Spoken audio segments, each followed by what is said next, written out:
What's up mga kuys? Welcome back to my YouTube channel.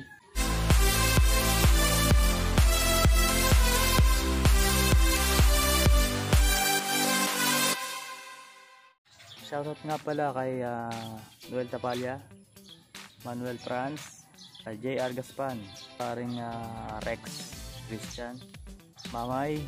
Shoutout sa mga kapatid ko dyan sa Quezon. Shoutout sa nanay at tatay ko dyan sa Quezon. Ingat po kayo dyan. Ma, ingat kayo dyan. Ginawa po natin itong vlog alas 6 ng umaga. Kita nyo naman, wala pang masyadong tao dito sa subdivision. Tsaka galing po tayo sa night shift. Kaya medyo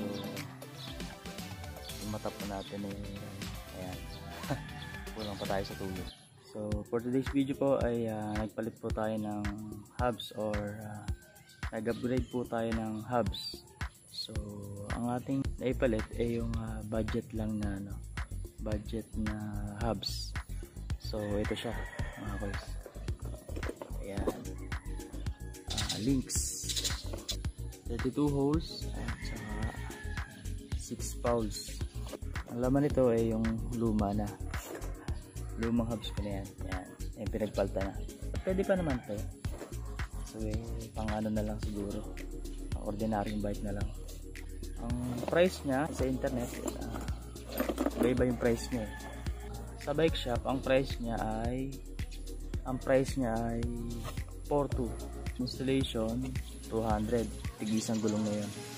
After ma-install nung links bike hubs, super smooth kasi nga self bearing na siya.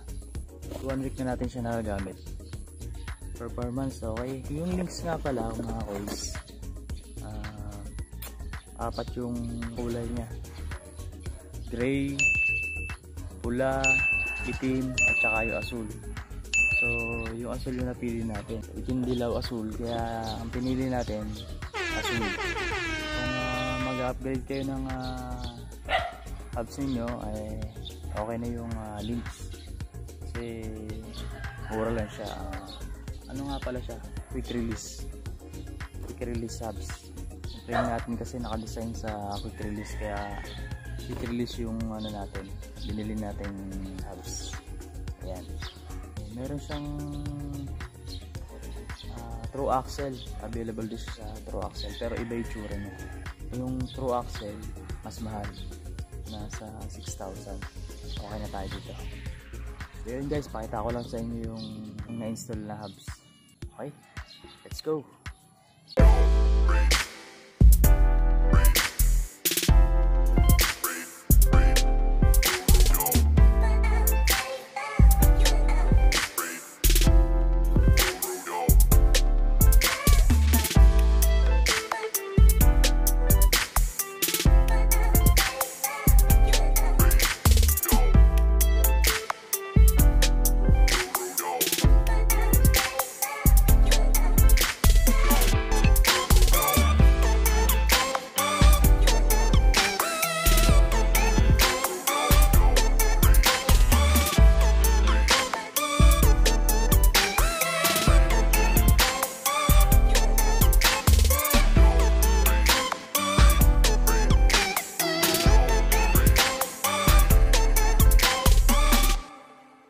Okay guys, so check na natin yung Links MTB hubs.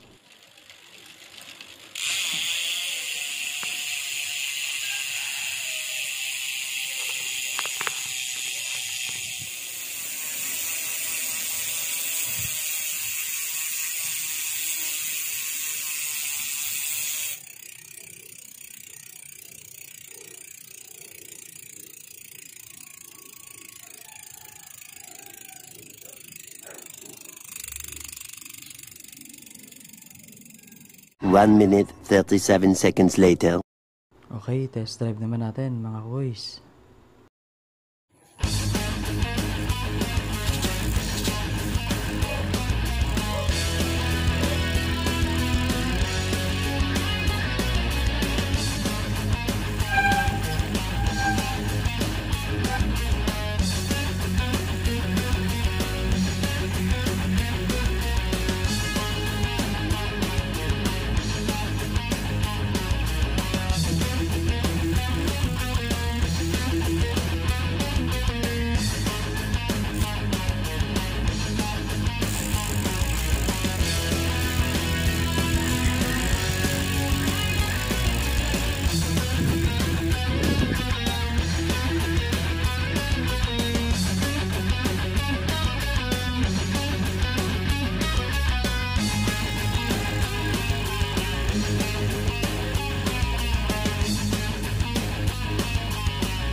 So ayun guys, salamat sa panonood. Kung gusto niyo rin bumili, ito yung box niya, race proven nakalagay. So ayun lang, salamat. Kung di ka pa naka-subscribe sa channel ko, please do subscribe, like, subscribe, click mo na rin yung notification bell para updated ka sa mga susunod nating videos. So ayun lang guys, stay safe, God bless and peace.